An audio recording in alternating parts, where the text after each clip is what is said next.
The first hearing taking place in the building behind me. Only one attorney showing up on behalf of Team Sharpe and no attorney showing up on behalf of Jane Doe. In the courtroom, District Court Judge Anna Albertson expressing her disappointment that the woman who filed the $50 million lawsuit did not have a legal representative present.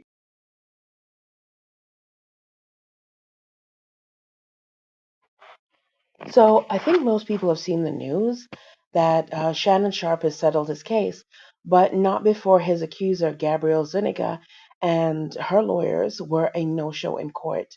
So, needless to say, for an experienced lawyer like Tony Buzbee, and in a case this high profile, that was highly unusual. So, I'm not interested in making a judgment call either way. I noticed that there are several unspoken assumptions that are recurring in the coverage of the case, and it made me think: are Shannon Sharpe and Tony Buzbee actually the real victims here? So the first assumption that I have that I noticed is that Gabrielle Zuniga is the weaker party due to her age. Now, people are assuming that since Gabrielle Zuniga is so much younger than both Shannon Sharpe and Tony Busby, that she's automatically the weaker party, and that's simply not true. Everyone has psychological blind spots and emotional vulnerabilities that can be exploited. Now, some people have an incredible gift for manipulation. Just think about Elizabeth Holmes. You know, she's 19 years old. She has no real work experience, no education. I think she had a year, maybe a year and a half of university, but she managed to convince much older, much wealthier investors to give her hundreds of millions of dollars. I mean, she managed to draw in Walmart's founding Walton family and media mogul Rupert Murdoch. And you would think that people in that position would be able to spot a finesse, from a mile away and have aggressive due diligence to weed out fraudsters, but even they were taken in. And the same goes for Tony Busby. He's had his own law firm since 2000, and he's done battle against companies like the oil company BP, and he's led an impeachment trial before the Texas Senate. He has experience. He's really smart. He's really well connected. He's sophisticated and well experienced, but that doesn't mean he also couldn't be taken in. The second assumption I noticed is that Gabrielle Zuniga is a lone actor. I've heard several people say that Gabrielle Zuniga might have been 19, but her actions show that she's sophisticated and that therefore she really isn't a victim. But it's a mistake to think that way, in my opinion. Just because she has acted in a sophisticated manner doesn't mean that she is sophisticated. It could mean that she is working with a sophisticated group of people. So, and while I do think that Shannon Sharpe acted incredibly foolishly, I think there's merit to the idea that this was a setup. And Shannon supposedly had a $100 million deal in the works, right? And when you look at the timing of the claim being filed, it does make sense that this was a group of people trying to extort him rather than just a precocious OnlyFans model. That deal would have been top secret, I would think, right? And who would have known that such a big deal was in the works and could be used as leverage to get a payout? It speaks to a group of well connected professionals rather than just a young woman.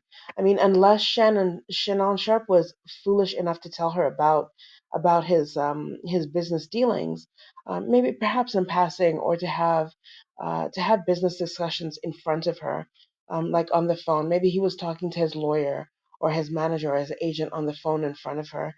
Perhaps that's how she found out. But allegedly, that's how she allegedly found out. But there's also the issue of the amount of money that she asked for. She asked for $50 million, and if she's a part of a team of people, then that number makes even more sense because the funds have to be split several ways. The third assumption is that if Shannon Sharpe offered to pay, then he must be guilty. but that's not necessarily true either. It may just have been a stalling tactic. Sometimes settlements are paid out in installments rather than in a lump sum, and perhaps the strategy is to agree to pay to give him time and space to close that $100 million deal. And then once that was done, that was signed, sealed, and in the bag, he could figure out a way to walk that settlement agreement back. A recent example of someone who did that is Prince Andrew and his settlement with Virginia Giuffre. Once there was talk that he might be called to, he might have to present himself for questioning by the FBI, and that became a serious threat, and the scandal became a threat to the monarchy. Then he settled. That money was paid out, and when things calmed down a bit, he did try to undo the settlement and claim. Um, well, sorry, not claim, not make any claim. He did try to walk the settlement back, right? So, and I think that if Shannon Sharpe had that $100 million podcast, then maybe that was what he was trying to do. So let's suppose that this really is a finesse, allegedly. It's a finesse, then what? Honestly, in my opinion, absolutely nothing. This is how I think it's going to play out. I mean, we already know that he's settled, right? And well, Shannon Sharp, before this, prior to the filing of this case, he was actually having his second wind after football with his podcast and broadcast career. So he'll probably want to focus on getting his career and financial momentum back, and this means putting that front and center, at least publicly.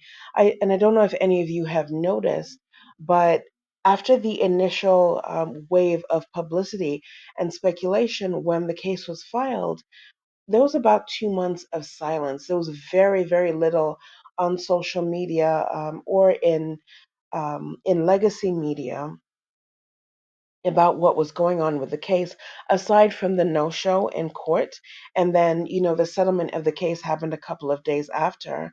So if Buzbee was misled, he probably won't want to discuss the matter ever. You'll never hear about that attorney-client privilege, even when people speculate about the streets are saying this or that. You're probably never ever going to find out why he just didn't show up to court. In order to protect his professional reputation. So again, I think in public he's not. Sorry, he's going to remain quiet. Busby can't talk, and Busby can't say anything without jeopardizing, attorney-client privilege. So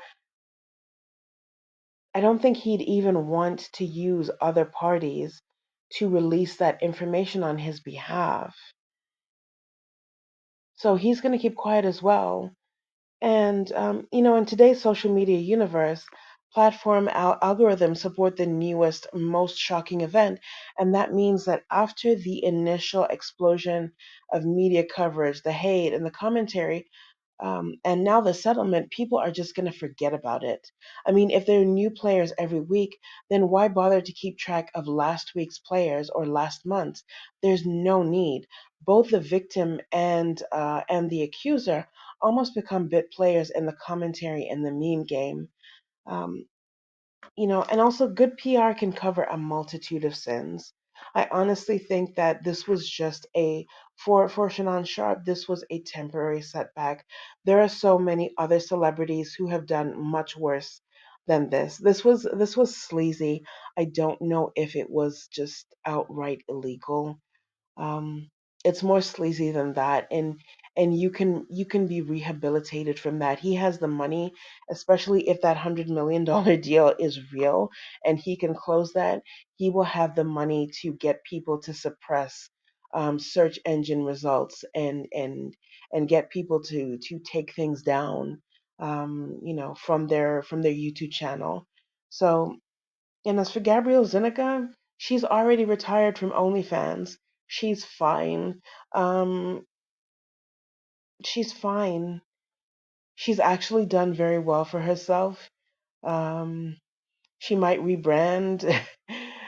I can see her rebranding somewhere down the road as a woman's advocate or a feminist something, as a feminist something. She stood up for herself, against a very powerful, very beloved, very wealthy man, and she won.